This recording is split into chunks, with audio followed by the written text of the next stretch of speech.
நாடு சுதந்திரம் அடைந்ததுல இருந்துட்டு தீவிரவாத தாக்குதல்ங்கிறது இந்தியாவில் நடைபெற்றுட்டு தான் இருக்குது. எந்த இடத்துலயும் நிக்க மீனவர்கள் சுடப்படுறாங்க, தமிழக மீனவர்கள் சுடப்படுறாங்க.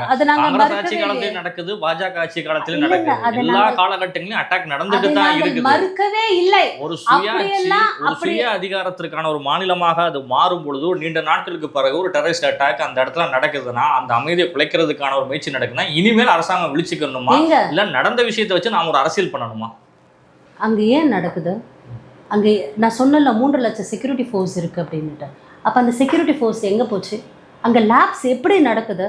அதாவது இவர்கள் குண்டுகள் தயாரிக்கிறதுக்கு இந்த புல்வாமா அட்டாக்குலாம் ஒரு என்ஐஏ சொல்லுது, இவர்கள் குண்டுகள் தயாரிக்கிறதுக்கு அந்த அலுமினியமை கேதர் பண்ணுறாங்களே, அது அமேசான்லேருந்து நாங்கள் வாங்கி நாங்கள் அதை கேதர் பண்ணோம் அப்படின்னுது. அப்போ அதெல்லாம் நீங்கள் தயாரித்து அங்கே கொண்டு போகிற அளவுக்கு அங்கே செக்யூரிட்டி எப்படி லேப்ஸாக இருக்குது? எப்படி லேப்ஸாக இருக்குது? அது செய்தவர்களோட நோக்கம் நீங்கள் அவங்ககிட்ட தான் கேட்டு தெரிஞ்சுக்கணும். அது செய்தவர்களோட நோக்கம் என்னவாக இருக்கும்ட்டு உங்களுக்கும் எனக்கும் தெரியும்.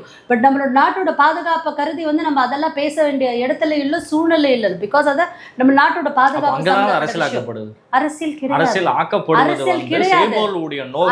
கிடையாது. குறி வச்சு பண்றாங்க, எதற்காக பண்றாங்க, நம்மளுடைய நாட்டோட அமைதியை வச்சு குறி வச்சு பண்றாங்க அத பாஜக வெளிப்படுத்துது அப்படின்னா, பாஜக மதவாத அரசியல் என்ன வெளிப்படுத்துது?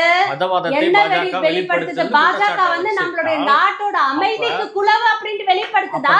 இல்ல அந்த இஸ்லாமிய பிரச்சனைகளை நாமே தீவிரவாதத்துக்கு நம்ம துணை போற மாதிரி இருக்கு.